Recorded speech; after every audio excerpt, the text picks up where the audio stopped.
Welcome back to another episode of the Casey Campbell Podcast. Casey Campbell with you. Of course, we are pleased to be joined by the newest member of the TobyChristie.com team. Of course, that is Taylor Kitchen. Of course, you've seen her on my channel before. Of course, the host of the Above the Yellow Line. And now all of the Above the Yellow Line content is now moving to TobyChristie.com. Hi, Taylor. How's it going? Hi, good. How are you? Doing good. So let's talk about this move now from Above the Yellow Line's not change. Well, who knows? But it's now going to be broadcasted on TobyChristie.com. So kind of explain how this kind of came about and what people are going to expect. So if you all follow the channel a little bit or just a little bit of background, I thought of this channel now 4 years ago, just a girl in a small town. Nobody talked about NASCAR except for me and my grandma, and I wanted to share that experience with others. Then last year, I was really sick, and I was like, you know what, I really want to do something, and I've been loving NASCAR for a while. Let's make a channel. So made the channel last year, audio format to video format, and I'm a little bit of a perfectionist, Casey. I'm just a little bit, and so making just a little bit. So making the channel what I could with what I had. I have like a really small digital camera. I use a lamp as my light, and that's what I've had. And just being passionate about the sport has gotten me really far in terms of making connections. I know I met you, I met Rob Tiongson, who was at the podium finish, who I still write for. And so based on that, I got a message from Toby kind of out of the blue, like 3 weeks ago, that said, hey, give me a call. And I was like, oh crap, I know this guy. Like, I love his work. And so I ended up calling him back, and he was like, are you interested in maybe partnering with us? Is that something you would consider? And I said, well, yeah, I mean, something I would definitely consider.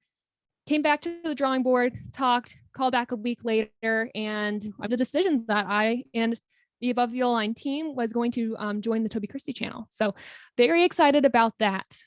And of course, the Above the Yellow Line team also, of course, Dom Joseph and Adam Lucas as well, as part of that. And of course, I don't need to list all of my team members. There's 8 of them, but including Taylor. And myself. So kind of really going off that, what are we going to expect on the channel now coming up is so all the full-length videos are going to be on the Toby Christie YouTube channel. Correct. So the Above the Yellow Line channel, words that you know and love, the original is going to stay exactly how it was, except instead of full-length videos, we're just going to be posting video teasers. All of our full-length content is now going to TobyChristie.com. That is his YouTube channel. And so are our live streams. We're actually going to have our first one on his channel this Friday night at 9 p.m. Eastern time. Kind of a get to know you type situation, and also some tier lists. And I'm sure Adam and Dom will join as well. When am I going to join one of those things? You will soon. You will soon. I got to make sure I'm able to be comfortable with the platform first. And then, of course, I'll start to have guests on. I know trying to get some more people in the industry on there is something I'm really looking forward to and I'm wanting to do in the future. A few more ranking tier lists, but in terms of the content that I create, it's all going to stay the same. So I'm excited and really fortunate and thankful that Toby saw potential in me and my content and really loves what we do and the hard work that we put in. And I'm excited to share that with a bigger audience. And Toby Christie's obviously been a big help in my career as well. So obviously I've been good friends with him and all of his team actually throughout the last throughout this season really. So yeah. By the way, live stream 9 p.m. Friday night on the Toby Christie YouTube channel, the first live stream of the new era. Get your McDonald's and your body armor, and why don't you order some DoorDash while you're at yes, of course, thank you. No, we're without it.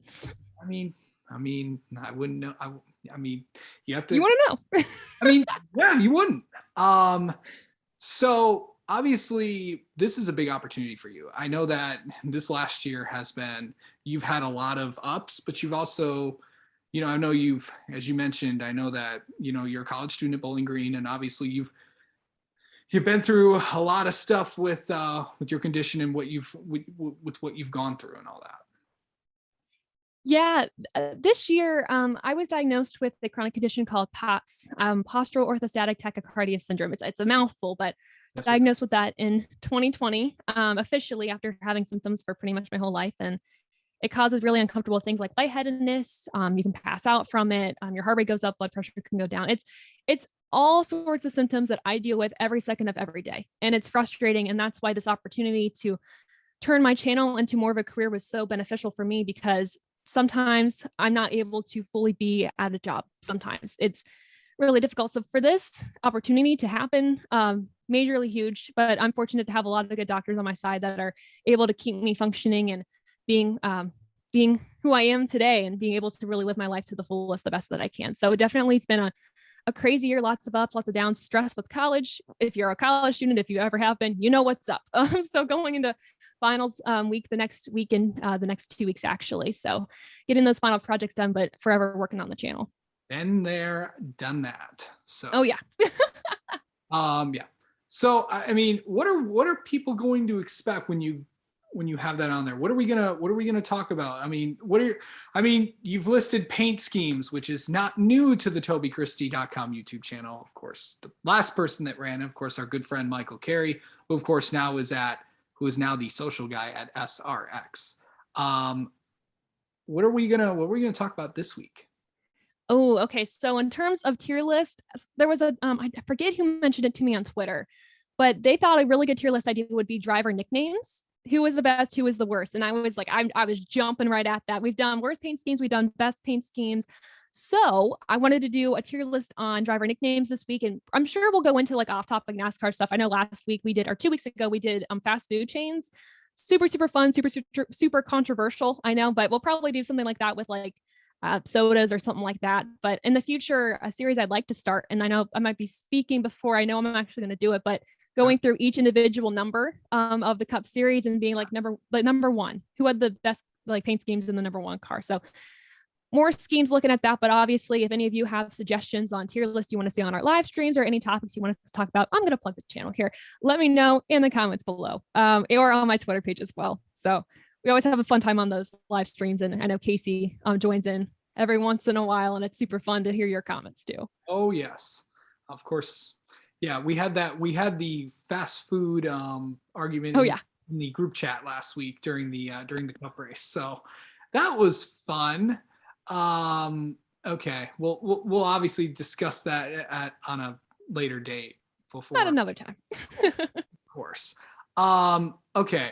I figured since we talked about all the the business important stuff, let's get to some. I got a couple of topics for you that I Okay. think are the two leading stories, and we'll talk about more on the preview show later this week. One, that race in Martinsville, that was something. Oh, so something is saying it's something for me seems like it's something special, you know. I would say it wasn't something, it was lackluster. And that might be being generous, as I know many have said online.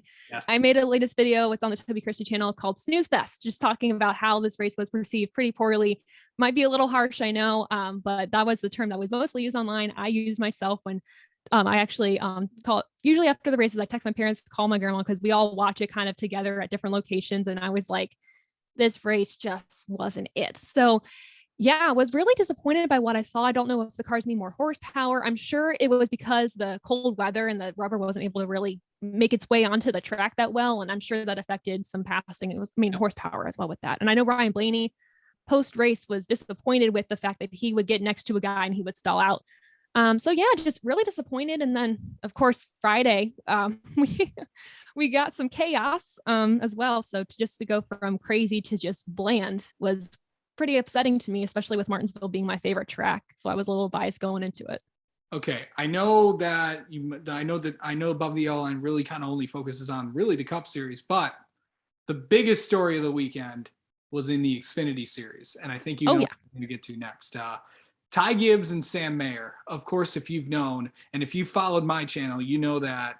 Of course, Sam's been on there a lot. I've and obviously I've had a lot of experience in with this particular one, but with Ty and Sam. But it's quite the rivalry, and really, if you've been following throughout their racing careers, it was only a matter of time before they were gonna get at each other.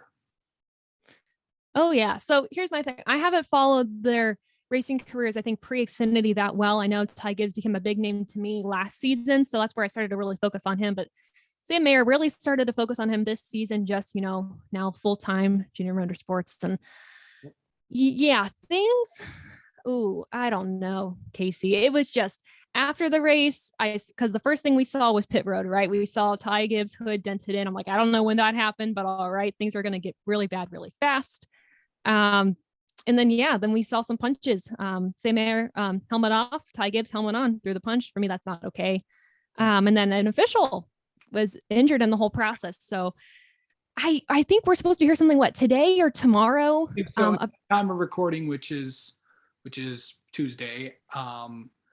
Yeah, I think we might hear something today. I don't know what's going to happen, but we'll have to see on that. But yeah, just some interesting things. And the thing is, when you've battled so much as these two have, and these two were going at it in 2019 in when they were racing ARCA together, throughout their time, they've battled for a lot of wins, and they've kind of built this rivalry, and now it is a rivalry.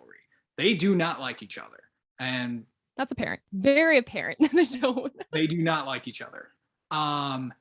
So the thing is, it's like, will they fight on pit road again? I don't know, but are they going to? I mean, I expect these two to have another run in again.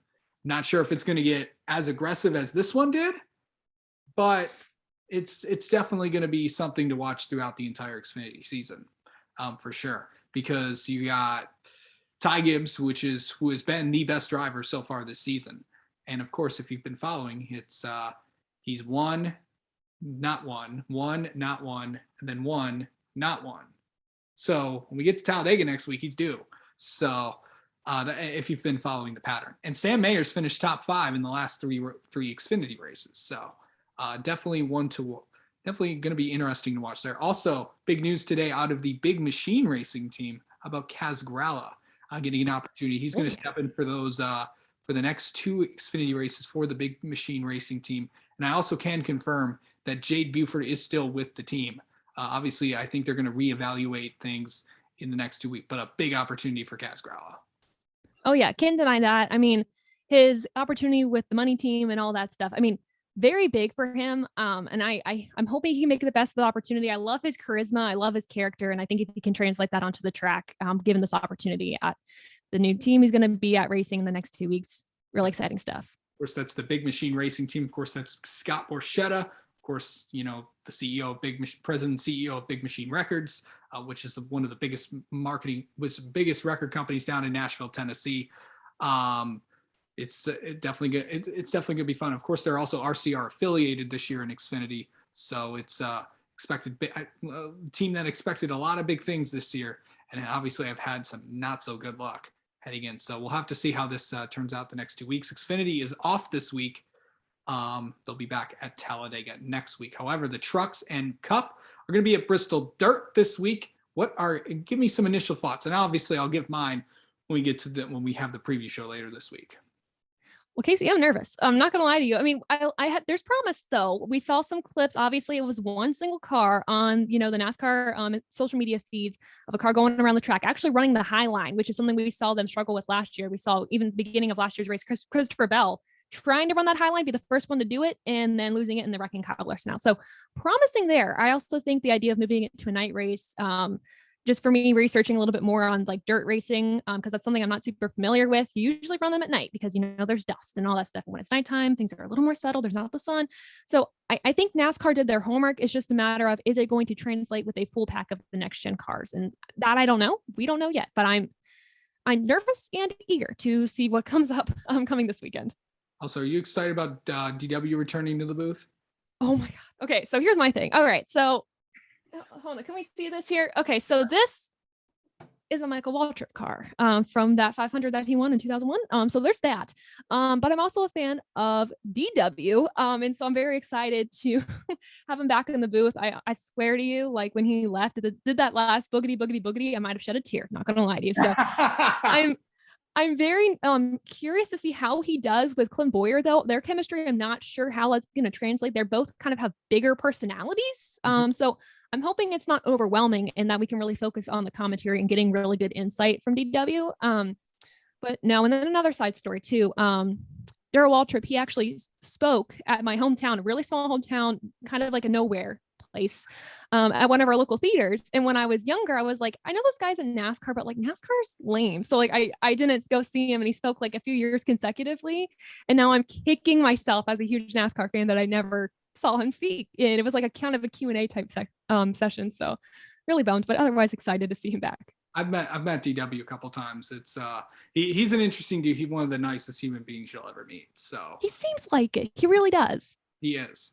Um, it'll be interesting to see. Of course, he's calling the race at the track. He was most successful at. Of course, that's Bristol. I mean, there's going to be dirt on it, but and of course, first time in about I don't know 50 years they're going to race on Easter Sunday. That's I know that's typically that's typically been an off week for them. It's NASCAR really doesn't race on Easter Sunday, but it's a celebrated holiday, but they're going to try to do this and try to, we've seen it done with other sports. I mean, look how, the NFL with Thanksgiving, the NBA with Christmas, college football owns New Year's Day, and of course also the NHL Winter Classic. So maybe no one really owns Easter.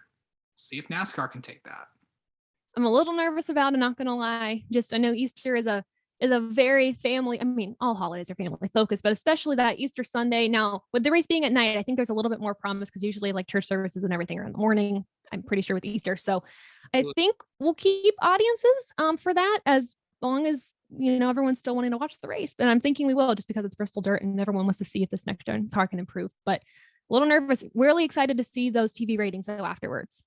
And also now I think and of course, if you're going to have a race on Easter Sunday, you're going to go all out. I mean, they have gone all out. Of course, Max Lucado, of course, a very well-known pastor that's been around the world. He's going to be the Grand Marshal. He'll also give a Easter sermon for the crowd, of course, at Bristol. Of course, Chris Tomlin, one of the biggest names in Christian music, will be there as well.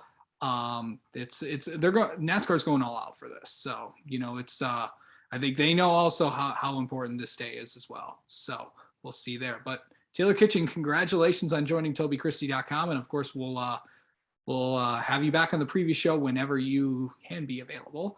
And of course, we'll talk to you soon. And of course, go join Toby, go subscribe to TobyChristie.com's YouTube channel.